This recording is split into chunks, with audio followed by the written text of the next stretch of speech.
Good evening to folks in Washington and the United States, Ohayou gozaimasu, to our friends joining from Tokyo and elsewhere in Japan.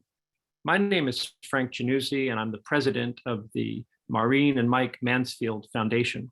It's my great pleasure to welcome you this evening or this morning to the Mansfield Foundation special program on the Ukraine crisis, the implications for Japan's relationships with the United States and with Russia.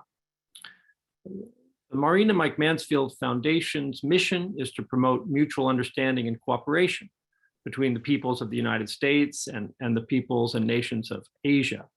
And we fulfill this mission mostly through exchanges, dialogues, policy roundtables, and also public outreach on issues of critical importance, such as the topic for tonight's discussion. The foundation honors the legacy of Maureen and Mike Mansfield, two tremendous public servants. Senator Mansfield was not only the longest serving Senate Majority Leader in history, assembling bipartisan supermajorities to pass the Civil Rights Act, the Voting Rights Act, and Title IX.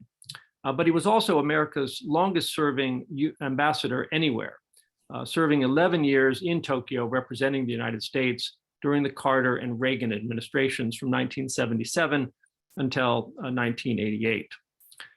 During his tenure as ambassador in Tokyo, Mansfield developed a signature catchphrase. He was a man of few words, and he tried to make every word count. And his catchphrase was that the U.S. Japan relationship was the most important bilateral relationship in the world, bar none. He was speaking at a time when the United States and Japan were #1 and #2 economic superpowers, and when our alliance was going to shape the stability of East Asia and the world. And although Japan has slipped maybe one notch in that ranking, the importance of the relationship, not only to Asia, but to the world, remains, I believe, second to none.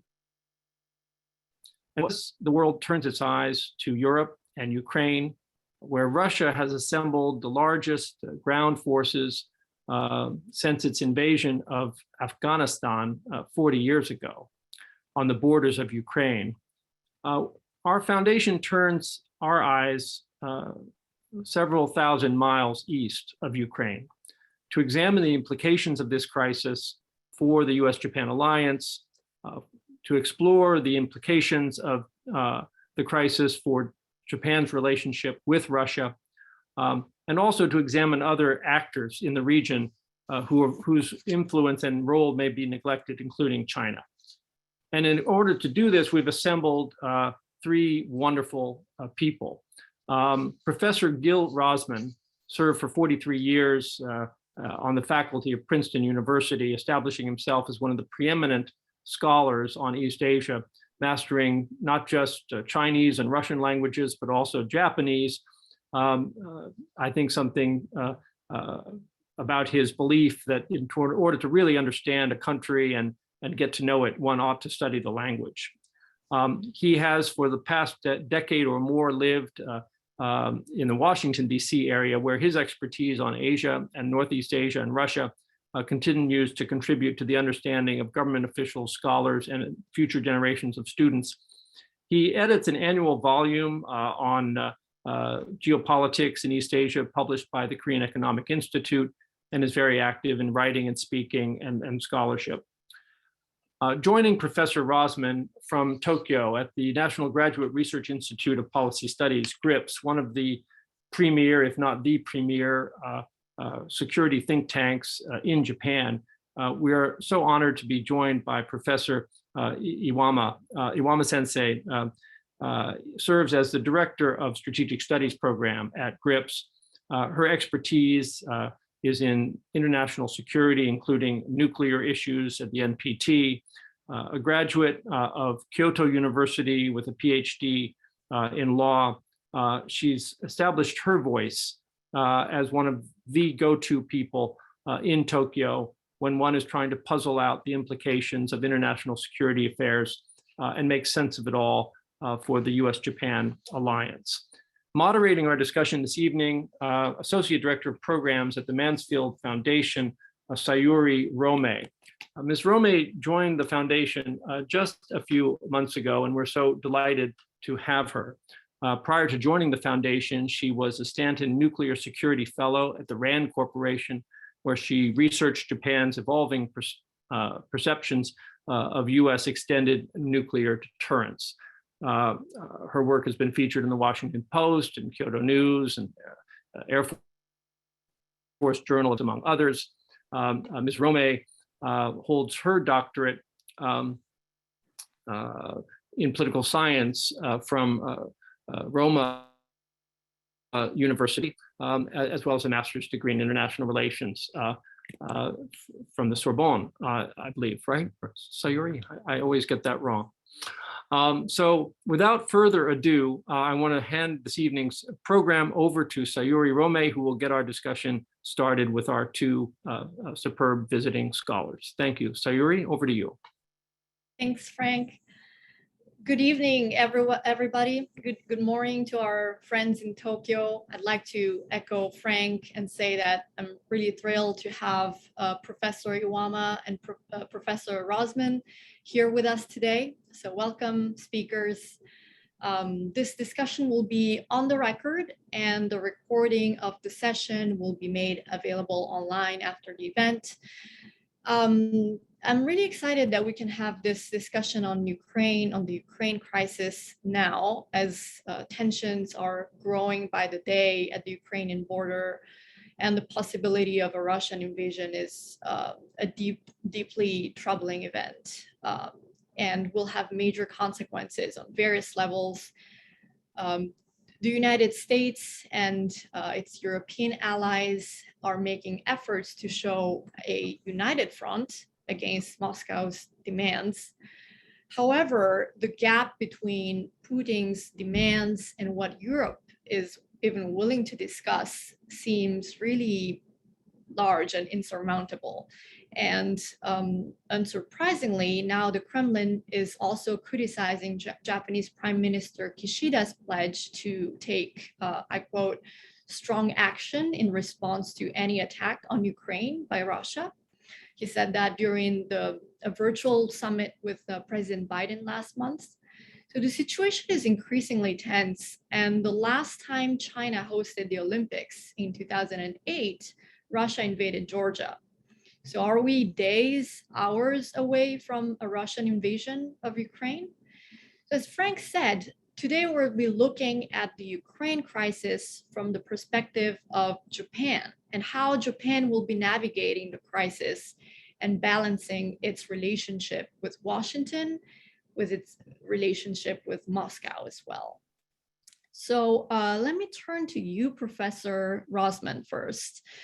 How do you see the crisis playing out in the coming weeks and months, and how will this have an impact on Japan-Russia relations? Because under his proactive contribution to peace policy, former Prime Minister Shinzo Abe spent some diplomatic energy on engaging with Russia, attempting to open a dialogue on the disputed northern territories, although results are debatable. And now Prime Minister Kishida seems determined to take over that effort and resume the negotiations with Russia. So where do you think Japan-Russia relations are headed? Thank you. Thank you, Sayuri. The challenge is really to talk about Japan-Russian relations and to sort of escape from the public relations coverage of that relationship that has been so common. I see it as a kind of Groundhog Day. Every so often, there's a lot of hype in Japan. Oh, we're going to have a great breakthrough with Russia. Talks are intensifying, and then everything settles down. Nothing really happens. It's also kind of Northern Territories Day, just earlier this week, when the Japanese leaders promise they're going to do something about the return of the islands, especially for the people who were formerly on the islands or their descendants. But I think we can get beyond the facade of what public relations has been saying about this relationship and look more deeply, because a lot is written in Japan and Russia to really reveal the details, sometimes week by week, in Japan-Russian relations over the years. Two books came out in the fall in Japan with remarkable detail, particularly on the Singapore summit, which I'll come to in a moment. And in my own journal, the Asan Forum that I edit, for the last 10 years, alternating months, we cover Japanese articles on Russia and Russian articles on Japan. So this is something of an abiding interest. Well, the summit of late 2018 has been getting much of the attention of late in Japan. What was the agreement that Abe touted as so significant, as transformative in the relationship? And what should we make of this summit? It turns out that the recent books in Japanese have been saying the summit really was a failure. It promised, it was essentially 20 minutes of talking between Japan and Abe and Putin with 20 minutes of translation. And they said they had a big agreement, but there was no press conference. There was no explanation of the details. And afterwards, the Japanese and Russian sides came up with entirely different interpretations of what they thought had occurred and how things should proceed. And then the leading security specialists in the Japanese government, who resigned shortly afterwards in early 2020, came out, Yachi Shotaro came out and said, you know, this relationship is not going anywhere, essentially contradicting the theme of the leadership. So one has to ask, why was Abe so obsessed and so intent on putting a positive spin on this relationship? And also, what do the Russians really want? Because on the Japanese side, I think there was a lack of attention to what the Russians were saying, what the Russians really, what their motives were, what could happen. So let me suggest that Abe had three primary motives in dealing with Putin over this 7+ year period of negotiations where he met with Putin about 28 times. One was a post-war end. He was so keen on a legacy. He was going to end the abnormal post-war era, and some kind of agreement here would be critical. A second was to drive a wedge between Russia and China, even though it was often said, well, that wasn't really expected, but still that the reasoning often was something about Russia-China relations would allow Japan to gain some leverage, and Russia had some need for Japan. But I think the third explanation increasingly became the most important one, and that is the threat from Russia of what would happen if Japan pulled back from this wooing of Putin and suggesting that this was going to be a positive outcome. Russia was thinking it could drive a wedge between Japan and the United States during much of this period. So I think that on the Japan side, there's been confusion about the motives, but there's a mixture of the three, but I think increasingly the third became important. The second approach is, what was Russia really after? And here, some say, well, it's economics, a big deal with Japan. But there's really very little, at least in the last 5 years or so in Russia, about the economic potential of working with Japan. The modernization of the Russian economy was dropped before Putin even took office as a big theme. It was much more energy focused. The idea that Japan needed a lot of Russia's energy was not too important given the huge market opening up in China. And at one point when a Russian official commented on what Japan had offered, he referred to it as chicken feed. Nothing really much was coming of that. So what was Russia after? I don't think it was to balance China. I think if you look carefully at Russia's turn to the East and how it was discussed over the last 10 years, by 2014, it was no longer some idea of multipolarity and they were going to balance. The only country that really drew that kind of attention was India, and China interfered with that approach. So I think it was history. And that boded badly for Japan, because Russia has been pushing more and more for Japan to accept Russia's view of history as a precondition for any kind of agreement. Lavrov has been in the forefront in stressing that and geopolitics. That Russia is trying to create an atmosphere in the region, as in Europe, where it has more power and it's relying on China as the partner for that. So we can see, I think, in the comment in the Sino-Russian summit just a few days ago, which some suggest was inserted by Russia, maybe the only part of the statement that really reflects what Russia insisted on. What might be thinking about Japan. I'll just read briefly this to you. The sides intend to strongly uphold the outcomes of the Second World War and the existing post-war world order, defend the authority of the United Nations and justice in international relations, resist attempts to deny, distort, and falsify the history of the Second World War. The sides will strongly condemn actions aimed at denying the responsibility for atrocities of Nazi aggressors, militarist invaders, and their accomplishments, besmirch and tarnish the honor of the victorious countries. Russia has been using that theme repeatedly with Japan, that Japan is besmirching Russia's honor by the way it approaches the history of the Northern Territories. And this is a factor in its thinking more and more. So what will this mean for where things go now? Well, one could go back over the last 10 years and try to figure out, when did Japan-Russian relations go off the rails? Despite Abe's continued wooing of Putin. Some think it was in 2014. Some would say 2016, when Russia really did not give Japan anything like what it expected at the summits when Putin arrived in December.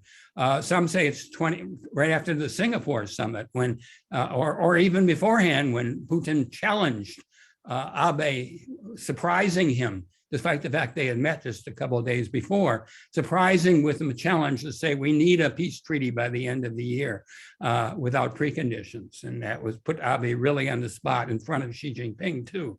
But I would believe that this was doomed from the start. I don't think Russia was seeking a relationship with Japan, given Putin's obsession with national identity and geopolitics, that would ever be lead Japan to have a possible breakthrough. So what does this mean for the U.S. Japan relationship? Well, the Crimean War saw quite a bit of tension between the Obama administration and the Abe administration over how Abe did not want to side closely with the G7 sanctions. There was much talk about Japan did the minimum possible. Japan was rushing to try to improve ties with Putin again. Abe insisted that there could be a breakthrough, and then he came up with a new approach at Sochi in May 2016. And so this has been a sore spot, maybe the #1 sore spot in U.S.-Japan relations, but both sides, as close allies and having so many other positive things to talk about, sort of buried it, did not treat it as very serious. But now we reach a situation where there's a different atmosphere. Under Trump, it didn't matter very much because he didn't think much about multilateralism and didn't care about standing up to Russia. But under Biden, where there is a tremendous stress on working together as allies and dealing with both the Russian challenge and the Chinese challenge to the world order and potential military issues, it's become a very big issue. And Ambassador Rahm Emanuel, just a couple of days ago when Northern Territories Day was being celebrated, said that these really are linked, the Ukraine issue and the Northern Territories. They're both examples of Russian expansionism, Russian aggression, and that this was a test, really, of the relationship, and he urged Japan, as others in the US have done, to take seriously what Russia is doing there. Abe and some in Japan have said, well, Asia and Europe are different. And Crimea is a European issue, but that doesn't mean that Russia and Asia is behaving the same way, or that Russia's the environment in Asia requires joint alliance reactions to Russia. But I think this situation now, particularly the strong Sino-Russian relationship and their joint messaging and the potential that the Taiwan issue will require similar kinds of joint allied responses, which will be extremely important to Japan, makes it imperative to see the parallels between the two, the linkages, and how important it is for the allies to work together in responding to Russia in a decisive manner, although not with military force, clearly, and to sending the message to China that the alliances are very strong. The response to Russia is an indication of how a Chinese aggressive move could be handled. And so overall, I would conclude by simply saying Russia is increasingly threatening Japan with missile defense warnings, with joint military maneuvers, exercises with China, both at sea and in the air, with words that threaten what will happen, not just because of the Ukraine crisis, but because of warnings earlier. And so I think the state of Japan-Russian relations is actually much, much worse than is usually recognized in Japan. But is close to what many Russians recognize. And I believe it's been deteriorating even before this situation, and that a war in Ukraine would reveal the depth of the problem and put Japan into rather considerable jeopardy, which it cannot avoid. I'll stop there. Thank you, Professor Rozman, and thanks for this not very rosy overview of the situation. And I really like your remarks about the perception gap between Russia and Japan, and we can talk more in the Q&A about what that means for the future. But let's focus on one of the points you touched, and that is the consequences on the other relationship that is paramount for Japan, which is its alliance with Washington. So Professor Iwama, would you like to tackle that? And US, what is the consequence of this Ukraine crisis on the relationship between Japan and the US? Thank you. Thank you. And thank you very much for inviting me. It's really good to see so many friends' names in the audience, and I'm kind of nervous seeing so many distinguished names who can probably comment better than me on this issue, but I'll try my best. So as many of you may know, my background lies in Europe and Germany, and so I've been following this from, in one way, a European point of view, and then in another way from Japanese point of view. One thing that that was striking. We had a little chat before this session started, and I heard that the Americans were largely expecting that military action in some way is already unavoidable. And that's already a perception gap. I think the Europeans and the Japanese have not given up on the possibility that this crisis can be solved diplomatically. And so there's a kind of a perception gap and a resulting kind of irritation on both sides about the other side not sharing their perception.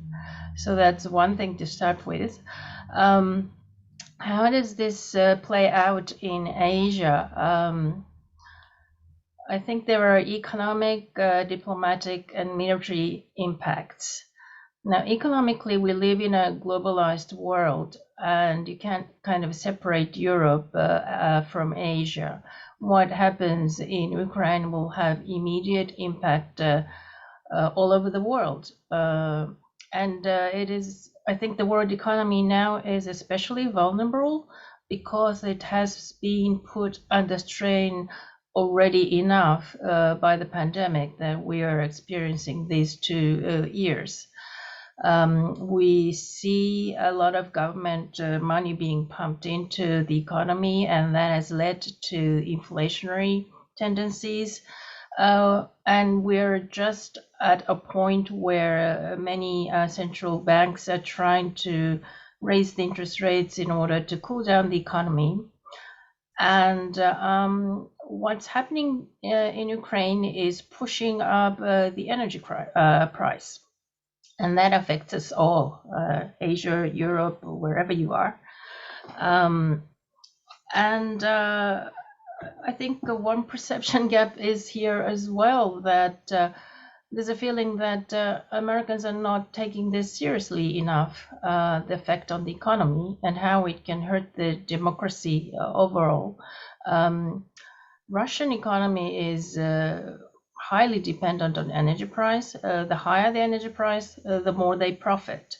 That's completely the opposite for us. Actually, it's different for China as well. I mean, China is also a manufacturing country, and they will not profit from higher energy prices and volatile stock market and volatile currency market. So just, a move across the frontier would put the world economy in a turmoil, and we worry very much about it. And we kind of feel that the Americans are not discussing this aspect enough with us. Now, Japan will be affected directly. It has been rather slow in waking up to this fact because Ukraine is such a faraway place and we think it's a crisis in Europe. But slowly we are waking up to it. And now every day there's more and more coverage in the news about Ukraine crisis. It's on the front page of newspapers, which is rather rare here.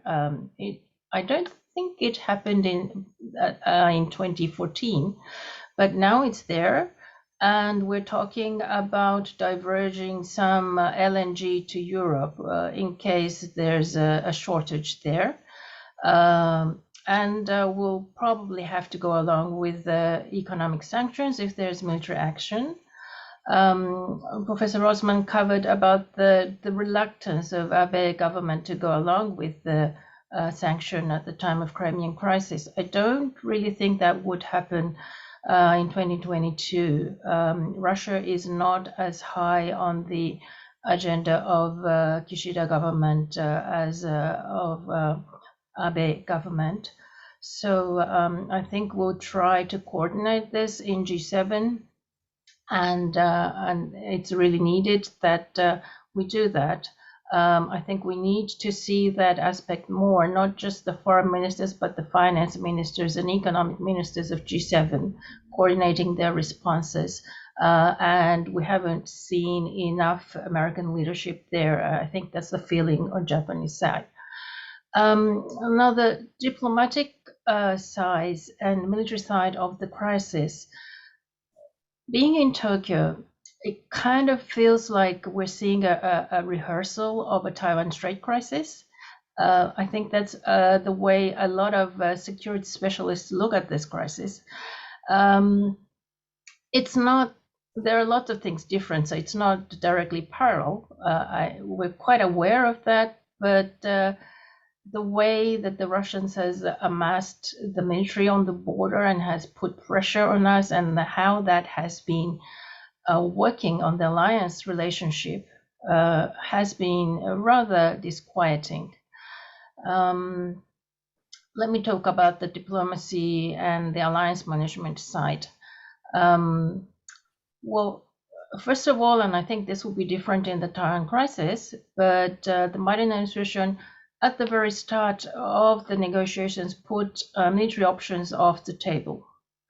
Now it's very clear that Ukraine is not a NATO member, but it doesn't mean that if it doesn't consider a NATO member or a direct ally of the US, that you have no military options at hand. So I think it would have been better to have kept Putin guessing about the responses. That applies to everything, not only military options, but also the sanctions. And it has been kind of discussed in the open what sanctions would be available. High on the agenda was Nord Stream 2. And, you know, how this played out in open, was this really necessary? Couldn't we have done that in a more quiet manner? Nord Stream 2 was high on the US-German agenda for years. Olaf Scholz is not directly responsible for that. I have been very critical of Angela Merkel's diplomacy for being too friendly to both China and Russia. But that being said, the beginning of the crisis coincided with the start of the new government in Germany. They were just forming the coalition. And we all knew that Nord Stream 2 was a delicate issue. And so it should have been talked between German and the new German government and the US administration, how to put this on the list.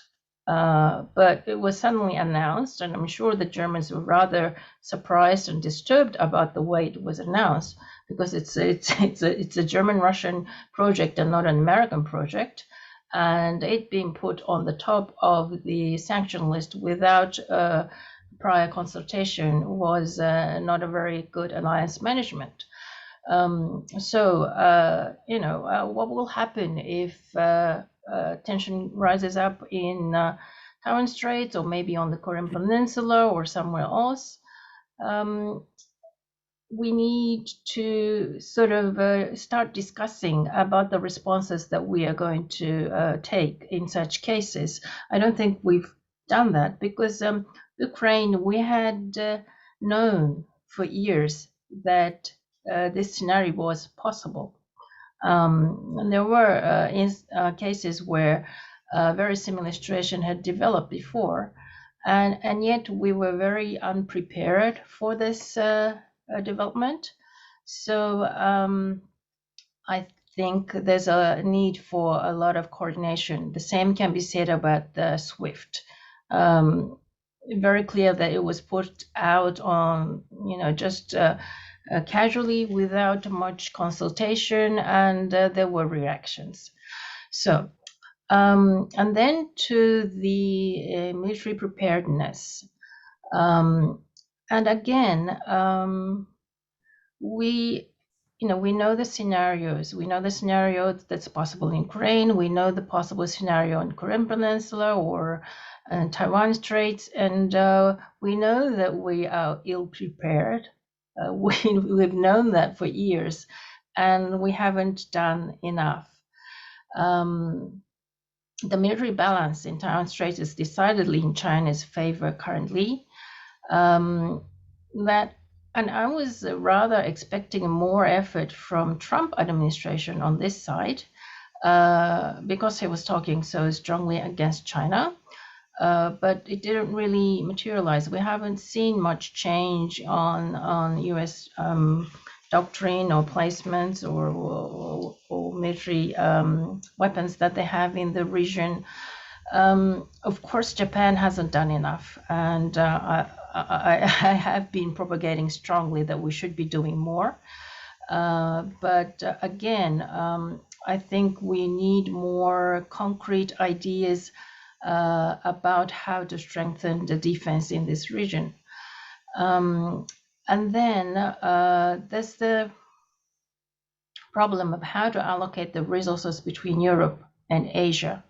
It is clear that today US is not preparing to fight a war simultaneously on two fronts in Europe and Asia. So many people are concerned that this might divert American attention as well as American assets from Asia away to Europe. So nowadays, it's kind of security is really global, and I think we need a better coordination between US, the European allies, and the Asian allies, because what they negotiate on the European front directly affects us in Asia.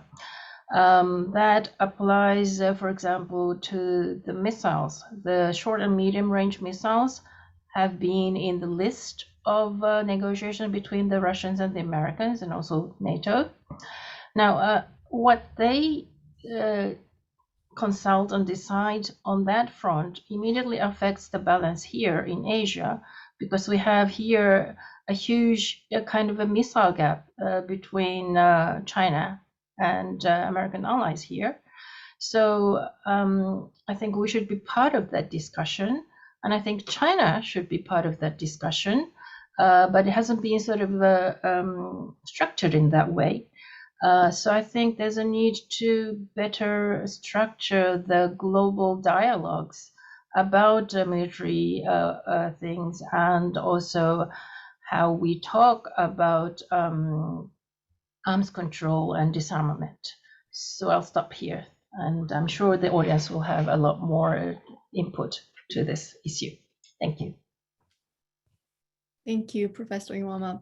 And thank you both for these really enlightening remarks. I do have a couple of follow-up questions I would like to ask, but in the meantime, I'd like to ask the audience to start thinking about your questions and writing them down in the Zoom Q&A box. Yeah, in the meantime, as Frank wrote in the chat, I hope Frank can see them as well. But so that, yeah, the panelists, Frank and I will be able to see them. So I would like to talk a little more in detail about Russia's intentions and the possible timing of Russia's aggression towards Ukraine. We did talk about a perception gap between the US and other countries. And in fact, most US analysts believe that Russia's aggression is imminent, will happen really soon, maybe during the Olympics. So this time we have Xi Jinping in Beijing, a stronger leader than what China had in 2008. And a Russian attack during these Olympics might upset Xi Jinping, however. So if Moscow attacks and it's made clear that Beijing supports the move, then there will be consequences on the relations between Beijing on the one hand and Washington, Tokyo, and Europe on the other. So how do you see that playing out for Beijing and for China-Russia relations? I know Professor Rozman commented briefly on it, but Professor Iwama, if you would like to comment on the February 4th summit between Russia and China as well, where Putin and Xi met right before the Olympics opening ceremony, anything that you'd like to comment on what came out of it as well? Thank you. Well, I'm neither Russia specialist nor China specialist. And that I think really requires a close attention and good analysis. About the timing, I think here again, Putin seems to have been designing and scheduling this very, very carefully, because we saw this winter from the beginning of autumn that gas supplies to Europe was dwindling. And then, I mean, the Olympics were planned, and we all remember that at the time of the last Beijing Olympics, the Russians went into Georgia. So I think he's kind of manipulating our psychology to really bring up the tension. And we've kind of played into that. I really don't know about how China feels. On the one hand, it was interesting how they talked about democracy at the start of their joint statement. They want to present themselves as a different model of democracy. And there Xi Jinping has interest in going along with Russia. On the other side, I don't really believe that Xi Jinping wants a war starting right in between, when the Olympic Games are playing.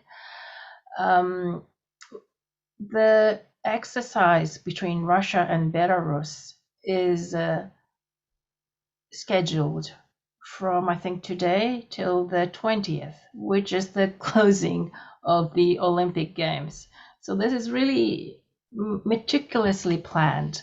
And we kind of anxiously await the closing ceremony of the Olympic Games while watching the soldiers round up at the Ukrainian front. So I think these things are planned, coordinated in order to raise the tension.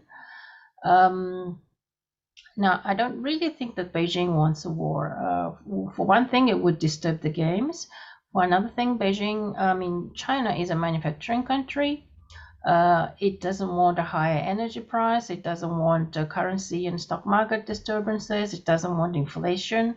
I think China has enough economic troubles on hand. So there, I think the interest is different. They signed a gas agreement. It has been reported so. But that's not going to come from today to tomorrow, and we don't know about the prices. So I think that the interest doesn't totally converge here. But again, the timing is set deliberately by Putin to raise the tension. Thank you, Professor Iwama. Professor Rozman, any thoughts you'd like to share on the timing of Russian aggression and China-Russia relations?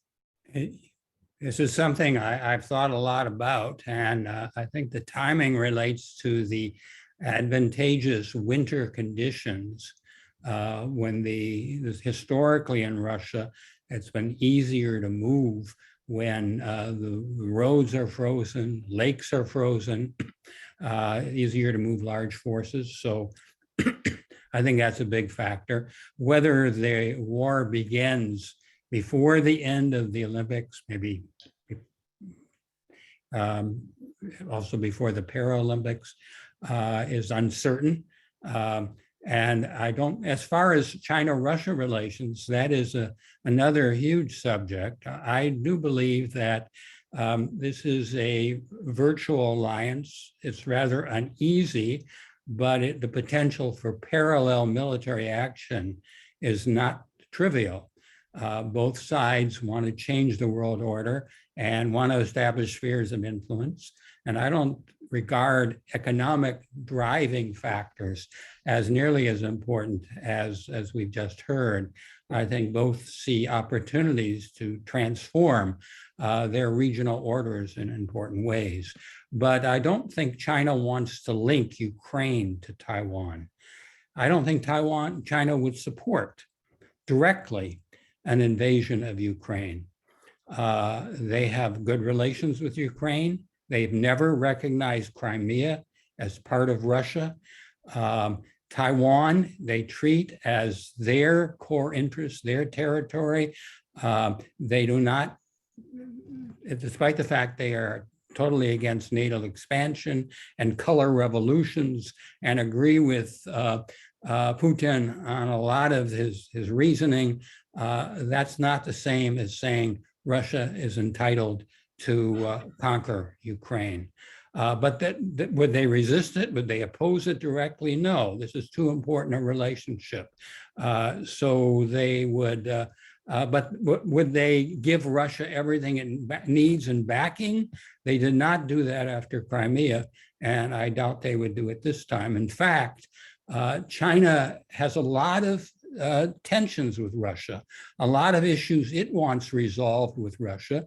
And the more Russia is dependent on China and weaker and having to need China's help more, China has more chance in Central Asia, in the Arctic, in elsewhere of getting Russia to more strongly endorse China's agenda. I think that would be China's first objective in all of this, apart from making sure the US doesn't come out any stronger than it has been. Thank you. Yeah, in any case, I think Beijing will be watching carefully how the Ukraine crisis is unfolding, and they'll be paying special attention to how US allies in Europe and East Asia will react, or how close they will align with Washington. So that will be interesting to see.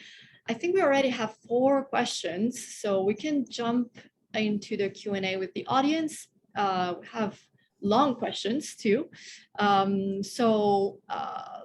Alistair Gale from the Wall Street Journal thanks the panelists for your presentations. And she writes, does Professor Iwama think Japan would be willing to take significant steps against Russia, such as expelling diplomats or even cutting off energy imports from Russia if Moscow invades Ukraine?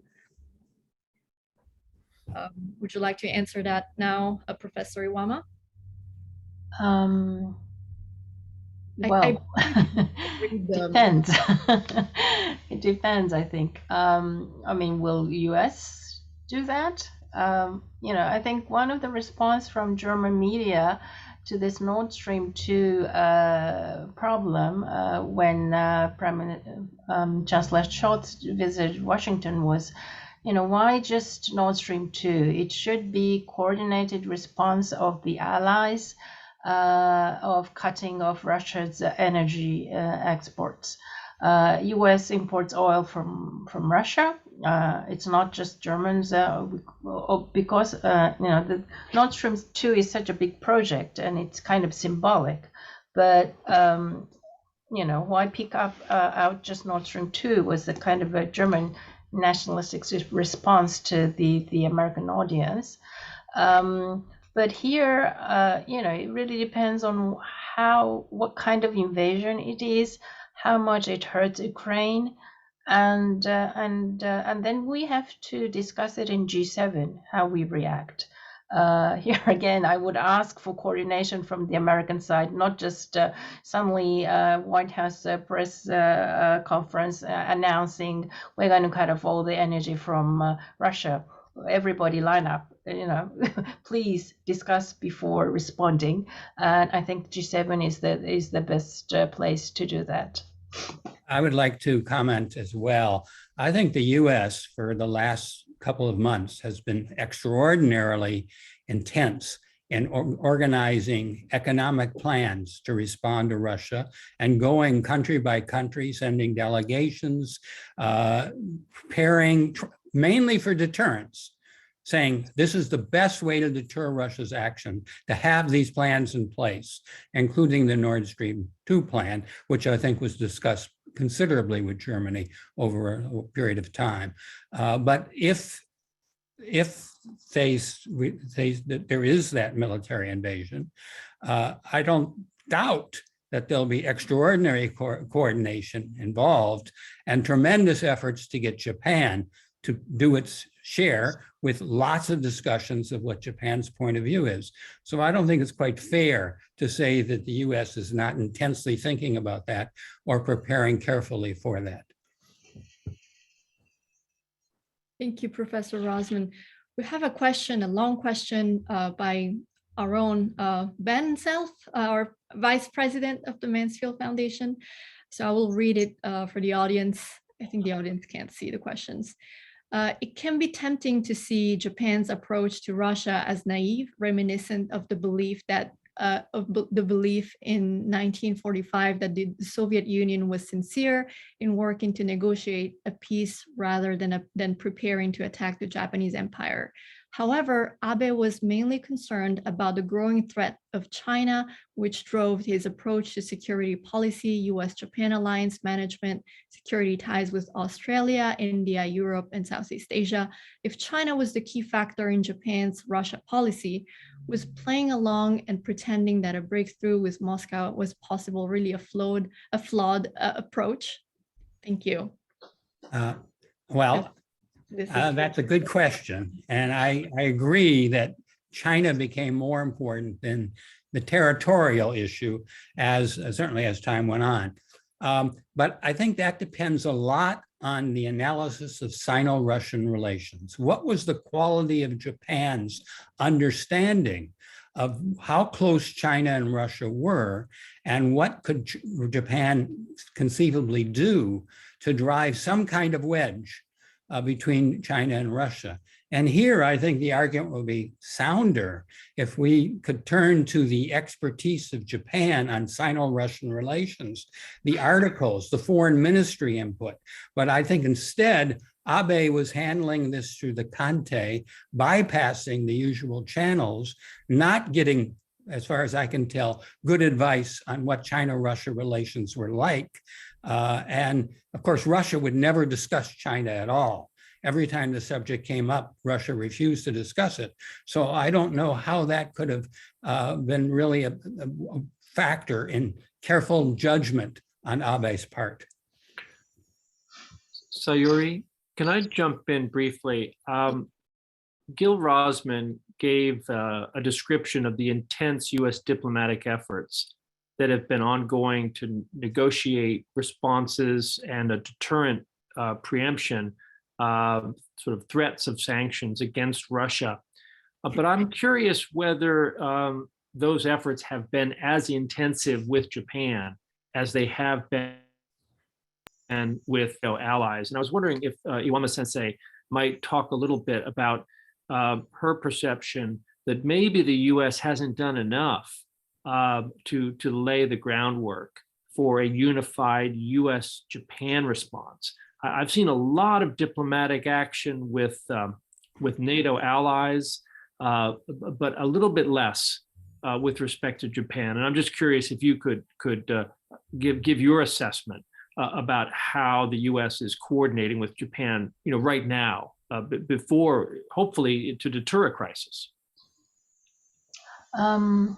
Well, I think both sides were rather slow to wake up to what Japan can do in this crisis, because we treated, first of all, as an European crisis. And, both the Foreign Ministry and State Department are kind of regionally organized. So it will probably the European people who's dealing with this crisis, and Asian people not really concerned about this. Maybe we need to do something about this because, diplomacy is so global now.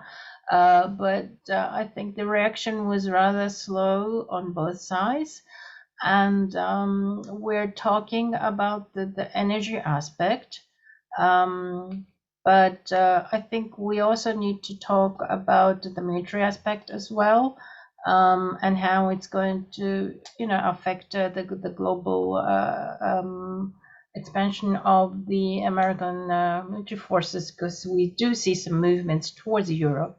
And I think there are concerns, is that going to affect Asian presence?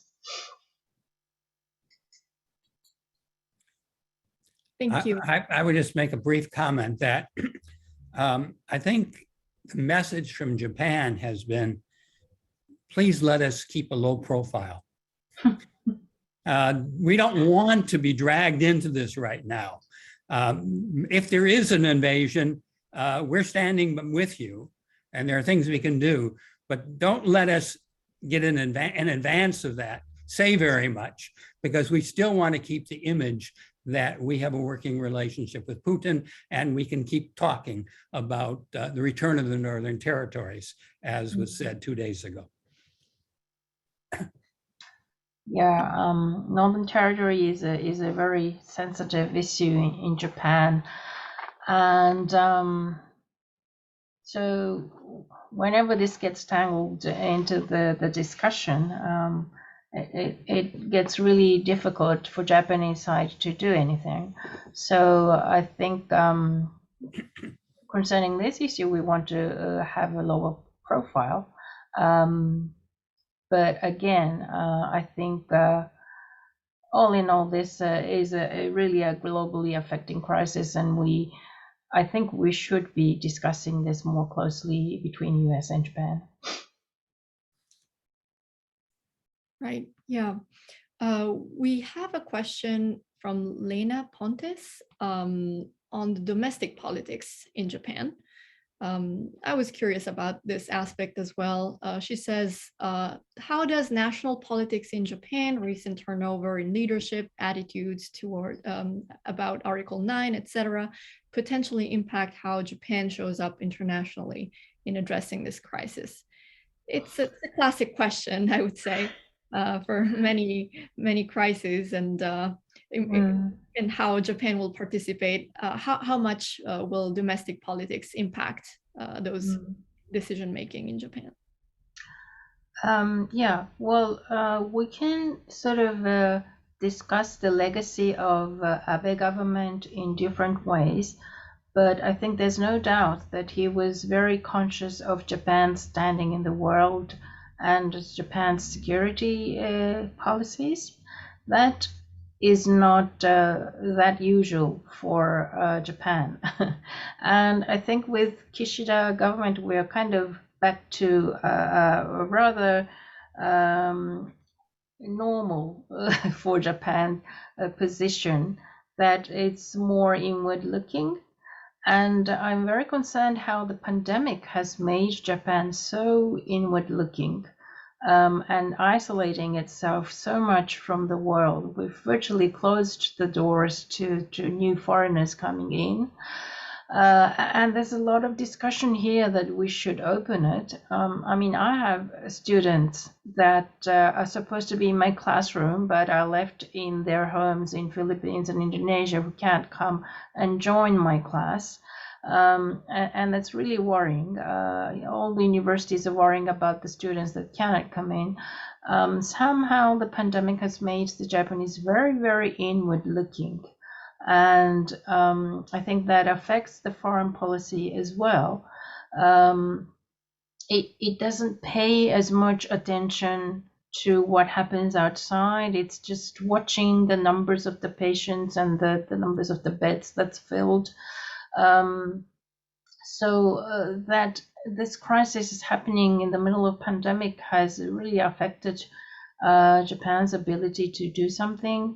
I mean, even the diplomats, the Japanese diplomats, are finding it hard to fly home and discuss it with their boss, because they have to, go through 14 days or whatever quarantine, and during that period they can't move at all. This is making things really impossible. I think that's the first hurdle that we have to clear in order to be more active and more outward looking for this age.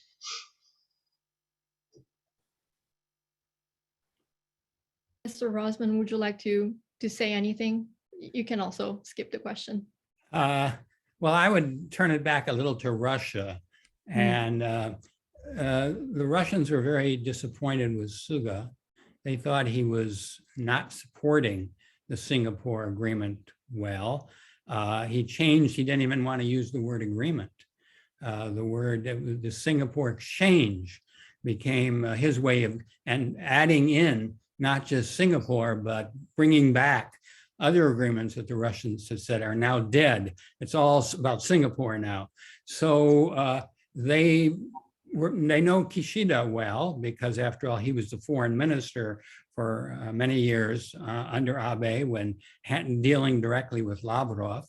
And so he had this portfolio in part, even though much of it was handled directly through the Kante. But so far, they're not at all pleased with Kishida. And some of this may relate to Japanese domestic politics, which faction is involved. And some people interpret policy towards China in terms of which part of the LDP has the prime ministership, because they have different traditions in how to deal with China. And I suspect that's also true with Russia, because this was so much Abe's baby. And we don't know that there was any broad support for this within the LDP, let alone among opposition newspapers. Yeah, I just need to add that there have been Russia-friendly comments in Japanese media during these crises that you probably won't see in the US. We do have newspaper? kind of Which newspaper has had them? I've been looking for them and I haven't seen them. Is this Yomiuri? Because they've been the most pro Abe Palace opening to Russia of any newspaper, whereas Sankei and Tokyo Shimbun have been very hostile to Abe's policy from the right and the left. well, I don't think it's a position of certain newspapers. I think it's more a position of individual Diet members, for example. Yes. I won't name anyone, Well, but you can name Suzuki Munio without any problem. yeah, and then we also kind of see, I mean, Russia-sponsored media and probably Russia-sponsored SNS activities. We've been seeing that. So marginal in Japanese, it's not the main media, but we do see, and that can kind of go around a lot in SNS age. You know, a small Twitter, a tweet can travel a lot in this age. So here and now, I've been seeing sort of, you know, it's the Ukrainians to be blamed, not the Russians kind of comments. And then there's always certain individuals who really sort of make Russia-oriented comments in the media. And because we don't really know what it's like, you know, in Ukraine, I mean, there's even so much discussion about, you know, how different are the Ukrainians? Is Ukrainian a really, you know, sovereign individual identity? Isn't it part of Russia? That kind of discussion is going on. So I think that to an extent plays a role. I mean, we definitely don't have sort of Ukrainian immigrant community that exists in other parts of the Western world, be it Canada or US. We hardly know Ukraine, I would say. Of course, the Ukrainian ambassador has been trying to do his best to propagate their point of view. But traditionally, I think we have a lot more cultural connection to Russia and not so much to Ukraine. And we have so little knowledge about Ukraine in general that it's hard to sort of conjure up any kind of emotion from the Japanese public in general for or against Ukraine, whereas you would probably have a lot more emotional reaction from the public in other Western countries, and definitely in several European countries. Thank you, panelists. We have one more question that I see here in the Q&A box, but I encourage the audience to write your question We have about 10 minutes left, so we can squeeze in one more after this one. This one is from Mr. Hisanov, I believe from Mitsubishi. Forgive me if I'm not correct. He writes, Taiwan does not have the intention to join the military alliance with the US and Japan. Ukraine constitutionally announced they intend to join NATO. I think this is a big difference. Then why does the US react so harshly to President Putin? The Democratic Party seems to be sometimes unnecessarily harsh to President Putin. Is this because Democratic Party tries to keep the strong Democrat supporting voters from Eastern European immigrants? Do you think the US should prioritize the issue with China? So more on the domestic US politics side, I would say. Any of you? Well, I will try. Taiwan doesn't join an alliance. It's not welcome in an alliance. No one has offered Taiwan a chance to join. It wants more military ties with the United States and even Japan, I think. So, and the fact that Ukraine wants to join NATO is not a reason why NATO will accept Ukraine.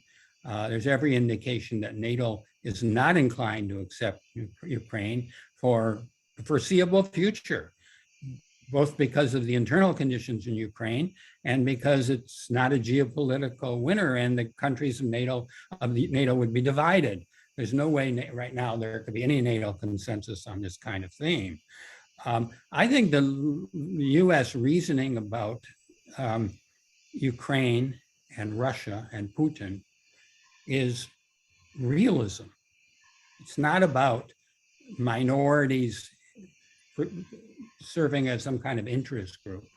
It's a sense that Russia's intention is to create a sphere of influence, reestablish essentially the Soviet Union and maybe the Warsaw Pact boundaries and push the European environment back to where it was during the Cold War or something like that.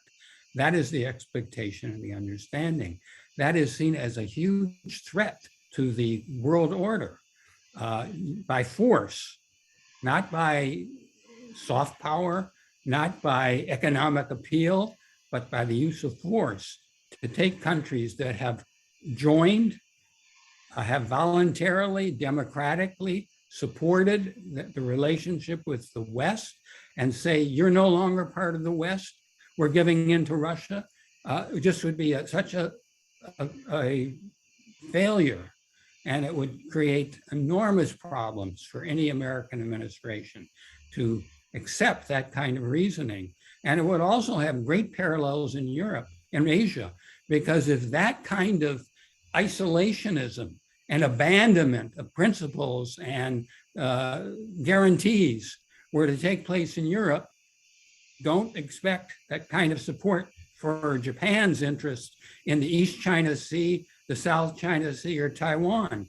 The American isolationism coming from the well on the left or well on the right would be a disaster for Japanese foreign policy interests. And therefore, this is a test case of how you deal with Putin has a lot to do with how you may in the future deal with Xi Jinping. Alma, would you like to share any comments? Well, I agree to a certain extent. And I think it's important that US defends the principles here that applies everywhere in the world. At the same time, I guess there's a feeling on the Allied side that the Biden administration is talking more to the domestic audience rather than to those who are listening on the Allied side or on the Russian side. This style and the way that you pronounce things are watched on the other side as well, and your simultaneously sending messages to the domestic audience as well as to the Russian side. But to us, we get the impression that the Biden administration is addressing more the domestic audience, caring for the next election, rather than for the effect that they will have on the diplomatic negotiations. Now, that's the weakness that democracies have. Everybody is looking at the next election.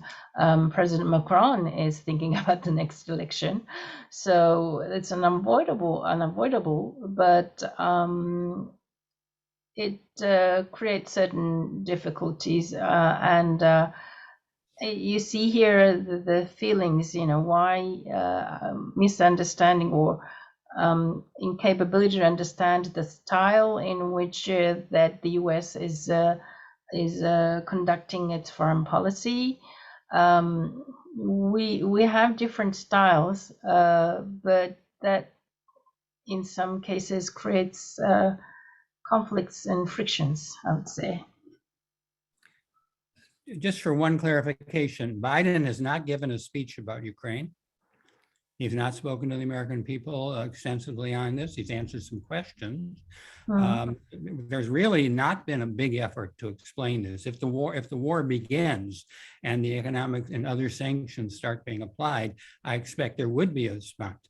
I think the overwhelming effort so far has been to talk to allies in Europe and to try to deter Putin by talking to Putin. So I don't think this has been playing to domestic audiences. Domestic audiences are rather diverse and ambiguous in some of this. And I don't think this is something that Biden administration wants to highlight unless the conflict actually begins. Thank you. We have time for one final question, and it is from Mr. Uehara from Marubeni, I would say. Again, forgive me if I'm incorrect. And he is asking about the Intermediate Range Nuclear Forces Treaty, and how in the 80s, Prime Minister Nakasone was instrumental in these negotiations between the US and the Soviet Union. And he says, now that the INF treaty is defunct, do you expect the return of INF range missiles in Russia's Far East? What would be the strategic implication for Japan, including how it might steer discussions among lawmakers in Tokyo? Thank you, panelists. Shall I? Why don't you begin? Say a little. Yeah, thanks for the great question. It's a huge question.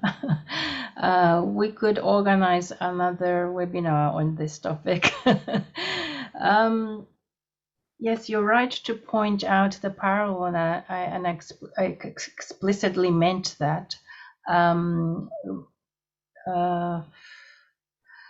Russia has already placed some longer range missiles in Europe. Do I expect the return of INF range missiles in Russia's Far East? I don't really think Russia has the need for that at the current situation. But we are more concerned about the Chinese middle range missiles.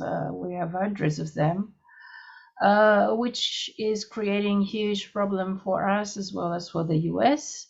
The question is, will we have the return of INF range missiles, American missiles in the Far East or in Asia in general? And there we really need to discuss this. And if we are going, that's why I said if you're going to talk about these things with Russians in the European theater, you need to discuss it with us and also try to bring the Chinese in, because this is not simply a East-West equation anymore. You can balance between Russia and US still on the ICBMs level, right? But because the Chinese are still very low and still trying to catch up. But on the intermediate range, they are ahead on all aspect. So do we want to? It's kind of really like when Helmut Schmidt raised the concern at WLS in London about SS-20s.